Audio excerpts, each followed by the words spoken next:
여러분, 미국이 금리를 엄청난 속도로 상승을 시켰고 여기에 대해서 시장이 당황을 했고 환율이 급격하게 올라가면서 수출 의존도가 높은 우리나라 같은 경우는 정말 역대급 위기를 눈앞에 두고 있었습니다. 그런데 놀랍게도 한번 제가 말씀드렸던 부분도 있었지만 과거 때와 다르게 우리나라 경제가 기초 체력이 굉장히 좋아졌다라는 부분도 부정할 수가 없는 거죠. 그래서 이 악독한 환율 상승과 그리고 금리 이런 부분을 어떻게 됐다? 견뎌냈다는 거죠. 이 부분은 솔직히 대단하다고 말할 수밖에 없는 거죠. 하지만 문제가 없었던 건 아니에요. 금리가 이렇게 높아짐으로써 자금력이 약한 기업들, 중소기업들은 굉장히 큰 어려움과 힘든 상황에 봉착되어 있었습니다. 그리고 아무래도 수출 의존도가 높다 보니까 환율 문제 때문에 매출은 나와도 적자가 나는 기업도 우리나라 코스닥 회사 중에 굉장히 많았고요. 자, 이제 금리가 내려가기 시작하는데 드디어 이런 부분에 있어서 우리의 발목을 잡고 있었던, 기업들의 발목을 잡고 있었던 문제가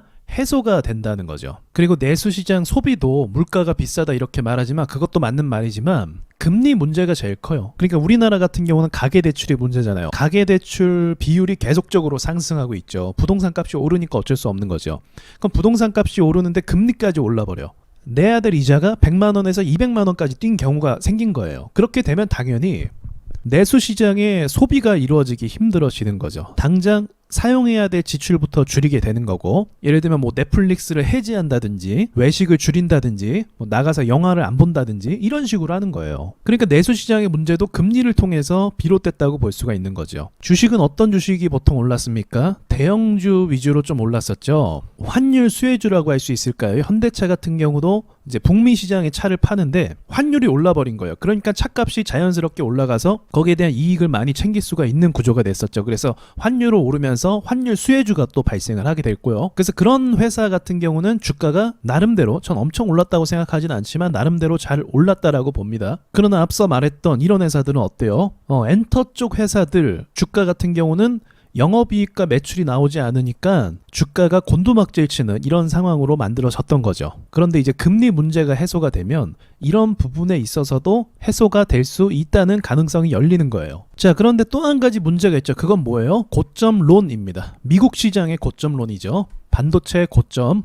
이런 부분이 예전에 에코프로가 하락했을 때 시장 분위기를 끌어내렸거든요. 마찬가지로 반도체가 약세면은 시장 분위기를 끌어내리는 거예요. 그래서 제가 이 부분도 경고를 드렸죠. SK 하이닉스가 지금은 상승하고 있지만 얘가 하락할 경우에 어느 일정 가격을 이탈하면 시장 분위기를 잡고 끌어내릴 수도 있다. 지금 딱 그 상황이거든요. 그러니까 두 가지가 지금 현재 공존하는 거죠. 고점에서 조정을 받는 폭이 어디까지 빠질지 모르는 그런 공포심과, 그리고 이제 실제로 금리가 내려가면서 이제 숨통이 좀 풀리게 되는 우리나라 전반적인 회사들의 상황. 보통 우리나라가 수출 의존도가 중국이 굉장히 높았어요. 하지만 이제 미국이 중국 제재를 많이 하면서 우리가 또 미국과 일본과 경제동맹을 맺었잖아요. 그러면서 우리나라가 수출 의존도를 미국 쪽으로 많이 늘린 상황입니다. 그럼 이제 뭐가 중요하냐면 미국의 소비층이 이제 중요해진 상황이 되는 거죠. 미국의 고용지표가 왜 중요하냐면 미국의 고용이 계속 활발하게 된다는 건 어쨌든 우리도 물건을 팔아서 미국으로 넘겼을 때 거기서 사용해줄 사람이 있다는 거죠. 자동차가 단적으로 그렇죠. 차를 바꿀 필요가 없는데 내가 직장이 있고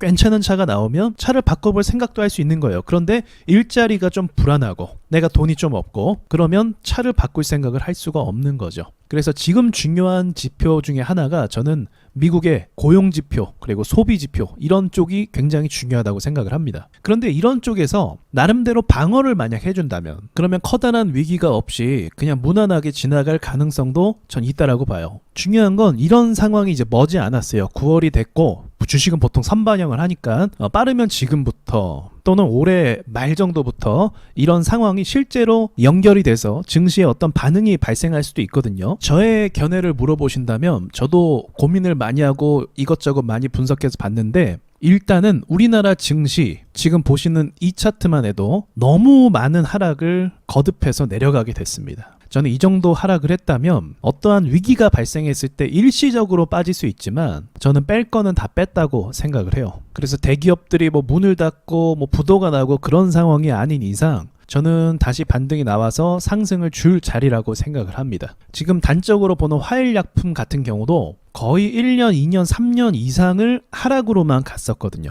이러니까 국장을 못 믿는 거예요, 사람들이. 저도 이러한 하락은 거의 본 적이 없거든요. 그러니까 이 모든 것들이 미국이 금리를 빠른 속도로 올렸을 때 발생한 일들이라는 거죠. 왜냐하면 금리를 이렇게 빨리 올렸던 것도 과거에 있었던 오일 쇼크 사태 이후로는 처음이잖아요. 그러니까 충격을 받을 수밖에 없던 상황이었던 거죠. 그래서 대외적인 변수나 위기는 항상 언제나 존재해 왔거든요. 우린 투자하면서 위기와 항상 같이 가는 거예요, 사실은요. 그럼에도 불구하고 저는 개인적으로 증시가 지금부터 반등이 갈 것 같다라는 생각이 듭니다. 자, 여러분의 입장도 편하게 댓글로 남겨주셔서 서로 정보를 공유해도 좋을 것 같아요. 이제 중요한 건 까봐야 되는 거죠. 사실 누구도 예측할 수 없지만 저도 오랜 시간 동안 증시를 이제 분석하고 시황을 봐왔기 때문에 이렇게 좀 말씀을 드릴 수 있는 것 같아요. 자, 오늘도 고생하셨고 이상 마치겠습니다.